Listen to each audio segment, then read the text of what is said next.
Hello student, how are you? Good morning.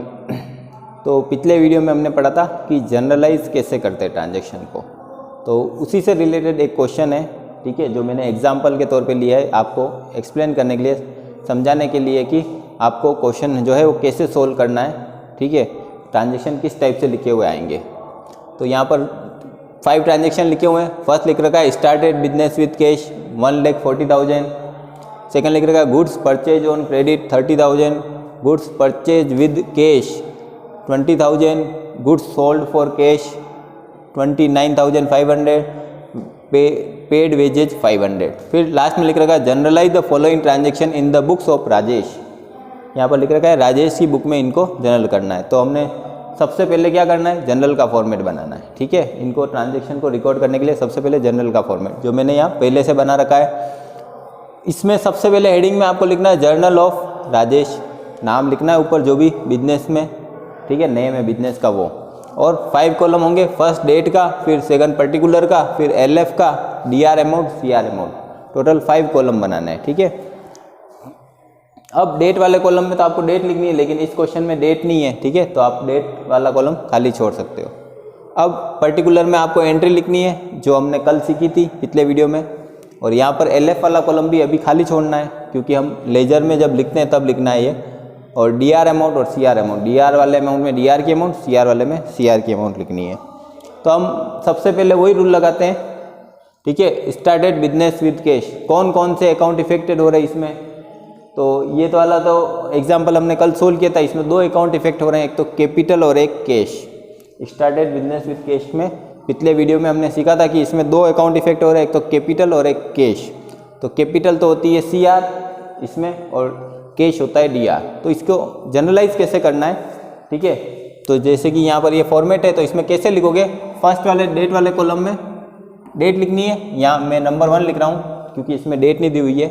फिर आपको लिखना है कैश अकाउंट डीआर, क्योंकि कैश अकाउंट को डीआर करना है, तो आपको लिखना है कैश अकाउंट, और डीआर यहाँ लिखना है इसके सामने, इस लाइन के पास, कैश के सामने लिखना है लेकिन लाइन के पास लिखना है। फिर आगे से थोड़ी जगह छोड़ के लिखना है टू कैपिटल अकाउंट, ठीक है, और इनकी अमाउंट इनके सामने लिखनी है, डीआर वाले की डीआर में और सीआर वाले की सीआर में। जो हमने अकाउंट लिखे हैं यहाँ पर उनके सामने ही लिखनी है। फिर मैंने कहा था आपको कि यहाँ पर एक थोड़ा सा एक्सप्लेन देना है कि ये ट्रांजेक्शन किस बारे में है। तो शॉर्ट में हमको एक लाइन लिखनी है कि ये ट्रांजेक्शन किस चीज़ का है। तो हमको लिखना है being business started with cash, और केवल पर्टिकुलर वाले कॉलम में आपको लाइन बनानी है कि ये एंट्री खत्म हो गई है। जैसे ही एंट्री खत्म होगी आपको एक लाइन बनानी है, इसको बोलते हैं नरेशन। जो हमने नीचे डिस्क्रिप्शन लिखा है इसको बोलते हैं नरेशन।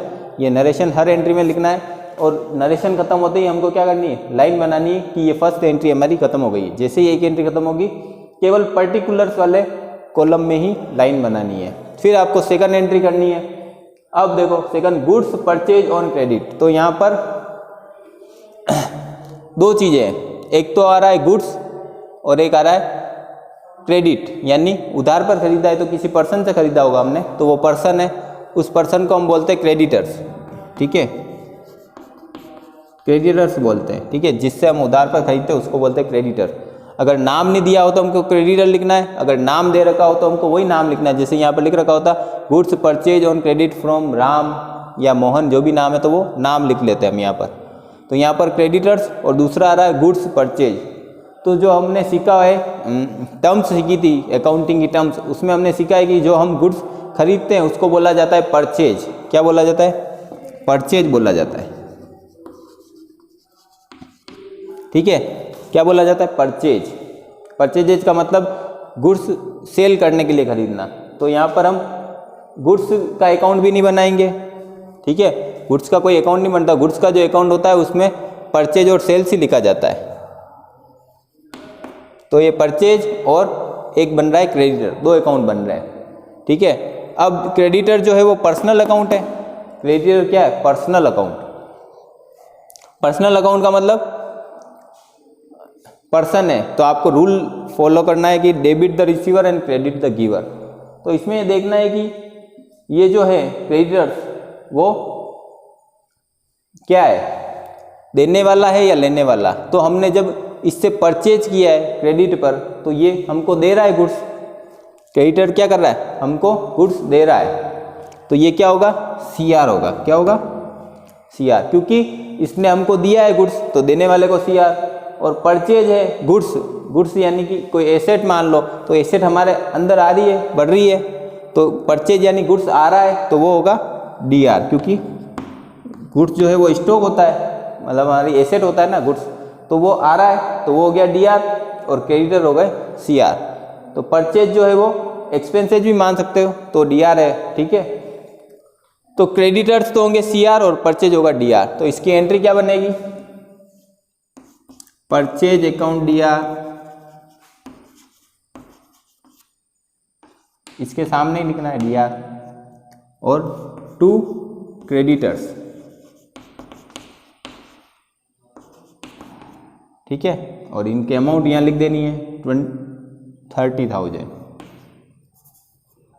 DR वाले की DR में और CR वाले की CR में, ठीक है। फिर लिखना क्या है, फिर क्या लिखना है, narration, being goods purchase on credit.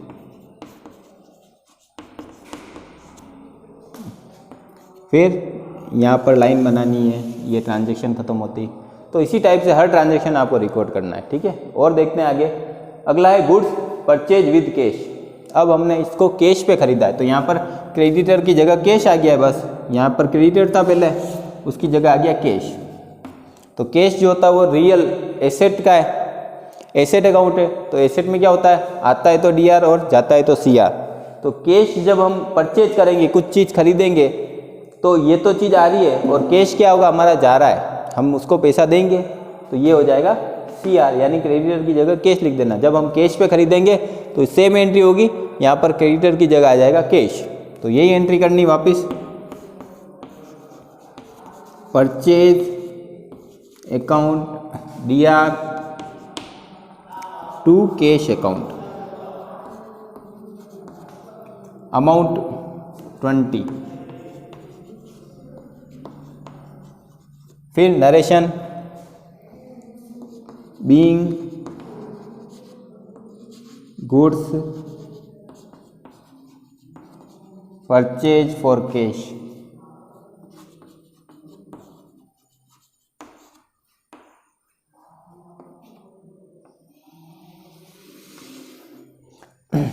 ठीक है। नेक्स्ट ट्रांजैक्शन है गुड्स सोल्ड फॉर कैश। अब हमने गुड्स सेल किया है, ठीक है, तो सेल जो करते हैं उसके लिए हम लिखते हैं सेल्स, गुड्स की जगह हम क्या लिखते हैं, सेल्स। और हमने कैश में दिया है तो कैश आएगा। तो दो अकाउंट इफेक्ट हो रहे हैं इसमें, एक तो कैश और एक सेल्स। सबसे पहले हमको क्या देखना है, कौन कौन से अकाउंट इफेक्ट हो रहे हैं। एक तो हो रहा है गुड्स सोल्ड, उसकी जगह हमको लिखना है सेल्स, और एक हो रहा है कैश, दो अकाउंट है। अब आपको ये देखना है इनकी नेचर क्या है। ये गुड्स जो है वो क्या हो रहा है, सेल हम करेंगे तो जाएगा, गुड्स जब हम सेल करेंगे तो जाएगा, और कैश कस्टमर हम लेने आए तो वो कैश पैसा हमको देगा, तो कैश पैसा तो आएगा, ये तो आएगा और ये जाएगा, ठीक है।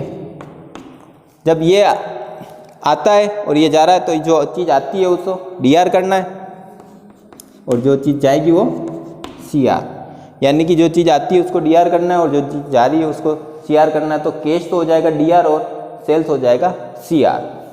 तो इसकी एंट्री क्या बनेगी, cash account DR to sales account,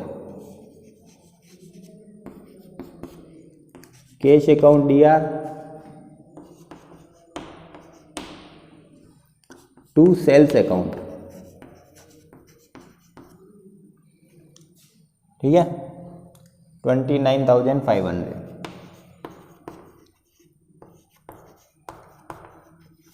और नरेशन लिखना है being goods sold for cash, being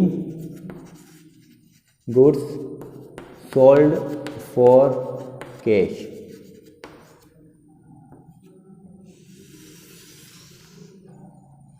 ठीक है। फिर नेक्स्ट ट्रांजेक्शन है अपना 5 नंबर का, पेड वेजेज 500, ठीक है। अब इसमें यूँ लिख रखा कि हमने वेजेज पेड किया है किसी को, तो इसमें कौन कौन से अकाउंट इफेक्ट हो रहा है। एक तो वेजेज हो रहा है, जो हमने एक्सपेंसेज, ये हमारा खर्चा है जो हमने दिया है किसी को। एक और कौन सा अकाउंट इफेक्ट होगा, एक और होगा कैश। कौन सा होगा, कैश। एक तो वेजेज और एक होगा कैश। इसमें लिखा हुआ नहीं है कैश, लेकिन जब हमने पेमेंट किया है तो इसका मतलब हमने कैश पैसे दिए हमारे, तो इसमें 2 अकाउंट इफेक्ट हो रहे हैं, एक तो वेजेज और एक कैश। वेजेज जो है एक्सपेंसेज है, नॉमिनल अकाउंट है, और क्या है, एक्सपेंसेज। एक्सपेंसेज हमेशा क्या होते हैं, डीआर। और कैश जब हम पेमेंट करेंगे तो जाएगा हमारा, तो जब चीज कैश जाएगा तो क्या होगा, सीआर। ठीक है, तो यही प्रोसेस ध्यान रखनी। सबसे पहले तो ट्रांजैक्शन में देखना कौन कौन से अकाउंट इफेक्ट हो रहे हैं, उनकी नेचर क्या है, सेकंड स्टेप। थर्ड स्टेप जो है वो है कि उनका रूल्स क्या है, कौन कब डेबिट होते हैं कब क्रेडिट। फिर आपको फोर्थ स्टेप में उनको या तो डेबिट करना है या क्रेडिट जो हो रहे हैं वो करना है, और फिर उनको जनरलाइज करना है। ठीक है, हर ट्रांजैक्शन में यही रूल फॉलो करना है। ठीक है, तो यहाँ पर आएगा वेजेज अकाउंट दिया,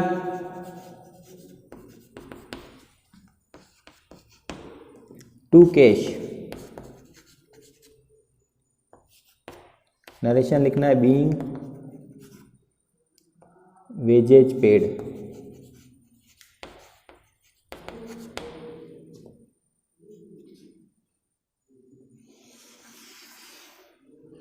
अमाउंट यहाँ 500। सारे ट्रांजैक्शन सोल्व होने के बाद,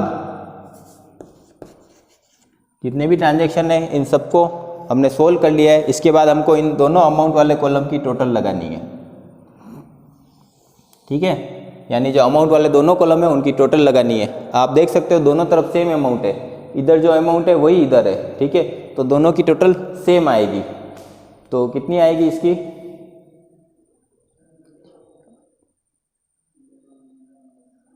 220।